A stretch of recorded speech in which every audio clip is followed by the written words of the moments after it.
I felt like science motivated until just recently, where I felt like I'm more an artist than I am a scientist.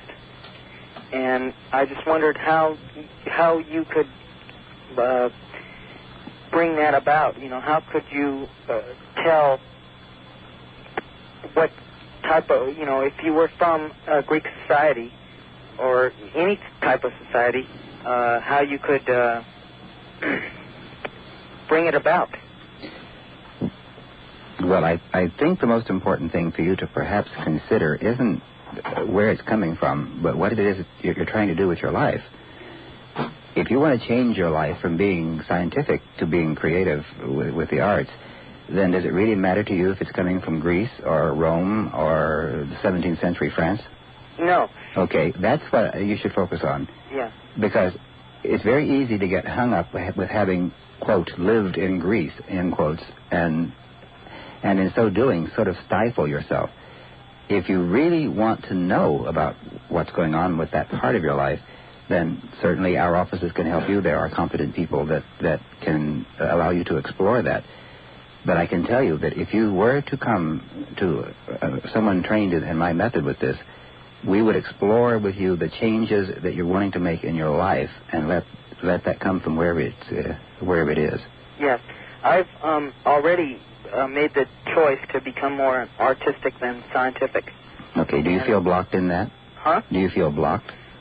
No. Actually, everybody was telling me to go the science route, you know, become an engineer or something like that, and I was reluctant for some reason in the back of my mind, and finally I decided I'm going to do what I want to do, and... Good for you. Yes. Yeah. Right. But, there's a little motto that we have in our offices, and I'm going to tell it to you, and it may sound flippant, but it really isn't. If it ain't broke, don't fix it. You've made your decisions. It sounds like you've gotten the people around you to accept them, and hail to the Greeks. If that's where it comes from, use it in good health, and don't start poking around with it unless it causes you some problems. If it works on you, then you work on it. Uh-huh. Well, part of the reason why I even feel that way is because I read Homer, the Iliad, and the book seems to be so fluid and so easy to understand. Good. And it's a lot that of way people for that centuries. I talked to, it seemed like it was hard to understand. Right. Well, and it was different with me. You have an affinity with that style, that time period, that way of thinking that Homer expressed. And what you've just discovered, of course, is just a basic truth about the human mind, that we go back in our history and pick up those things which make it difficult and easy for us to live. And it sounds like you picked up an easy one, so enjoy it, my friend. Okay. Run with it, Peter. Real good. All right. Thank you. Thank you very much. Ray, you're on. Hi, Dr. Nevedon. Hi. My question is more like, how do you know that the person is ready for a past life regression? How do you think that person is going to react? You did mention that some patients don't react positively, and you can no longer even treat them. Perhaps they're worse off than when they came to you. No, I didn't say that. No. But thank you for bringing up a valuable point. This type of therapy, if done incorrectly, is very dangerous. And there are many people who seem to feel that regressing into a past life is a sort of a party game. And it can be dangerous. But we work with someone extensively before we even begin to explore this material with them. But my basic assumption is that if you have presented yourself in my offices and you're sitting on my couch and you are capable of defining your problems or allowing me to help you define your problems, then you're ready to do the work. And I find that the unconscious mind, that infinite part of us, will not allow us to get into something where we shouldn't be, and will almost invariably direct us into something if we should be there. Do you think you're communicating with what we call soul? No, I think yes. I don't think you can talk, period, without communicating to your soul. It's interesting how we want to separate the soul sometimes from the being that we are, the rest of us that we are. But what we're communicating with is an unconscious part of the soul, and it's there to serve a purpose. It's there to keep presenting developmental problems over and over again until they are appropriately and totally resolved. Mm-hmm. Don't you think a goal of a human being would be to get off of this continuous, I don't know if you'd call it karma like most faiths would refer to, but to eventually learn all the lessons and not have to return? Isn't the goal of a baby eventually to reach viability and be born? So being born, being not being born. I don't understand the analogy. Okay, exactly. the soul is going to do the same thing the baby does. Uh-huh. Experience all the experiences. Right. Yes. Uh-huh. Your soul is going to do once what the baby's body will do many, many millions of times. Mm-hmm. Do you prescribe to any spiritual faith that works with reincarnation in a very realistic and scientific way? Religious faith? Any kind of faith. Are you familiar with possibly Ekankar? Oh, yes. There are several groups like that, sure. Ekankar, the Rosicrucians.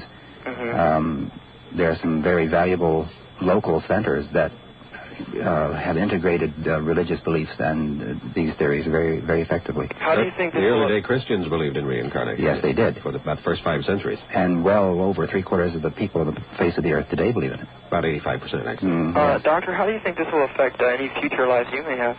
How do I think it'll affect me? Well, it's the practice that you conduct. I hope that I'm not hanging on to all the stuff that I'm working with people. If it is, I'm in for big trouble.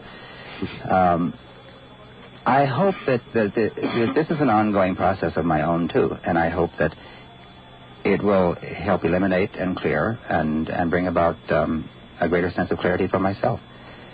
That's my sense of it. Well, good luck. Thank you very much. Thank you for calling. Right. Thank you very much for that. We'll be back in just a moment with Dr. Morris Netterton. I'm Bill Jenkins. You're invited to call. We're talking about the effect of past lives on this life. And you just touched on perhaps the effect of this life on the next one. I am a student of science, and I have sort of changed my beliefs about what you're talking about tonight over the past couple of years. And I just wondered if you or any of your colleagues have postulated or defined this dimension outside the human mind, or outside the body. If we have, mathematically, if you've tried to, define it as, being somewhere lying between like zero and infinity, or where it is, or in relation to the solar system, outside the solar system, somewhere. Are you trying to get some sort of definition as to where the other side is, Cliff? Is that what you're asking? Oh, I'm just wondering if you've fooled around, or if colleagues have fooled around, or if anybody's, tried to do any work with that. The state that you're in between physical lives, maybe? Yeah, well, as far as free energy, if I'm trying to say if the cell dies, once it's dead, and if he's saying that there's an afterlife, the energy that was there, okay? Yes. After death occurs, or the organism shows no signs of life after what we define as life. Yes. Is where is the energy going, or have you tried to define that other dimension in time? Well, if you track with someone in a session and you work with them through a death experience, what you will find them seeing and knowing is an actual sensing and experiencing of the body's death. The heart will stop, the breathing will stop, and death will become a reality. And at any given time after that, and it depends on the circumstances of the death, the person will perceive themselves simply to leave or lift out or disconnect from the physical level, at which point they are just a ball of, or a center of energy which contains all of the infinite qualities that were inherent or present in the body. And they move freely, they seem to know all. There seems to be, at that point of death, a rejoining of the unconscious tape-recorded parts of the personality with the spiritual. And at that point, there seems to start a developmental or a process which will push you forward or allow you to make choices to go forward. You have dropped all of the mental this intelligence processes that were necessary to make your body function. Sure. And to have you cope with this lifetime, and that's all now been welded into the overall consciousness that you have. It's become part of the total. That's become part of the total, Arm. That is one of the functions of the monad. One of these nights we'll have to do the monad.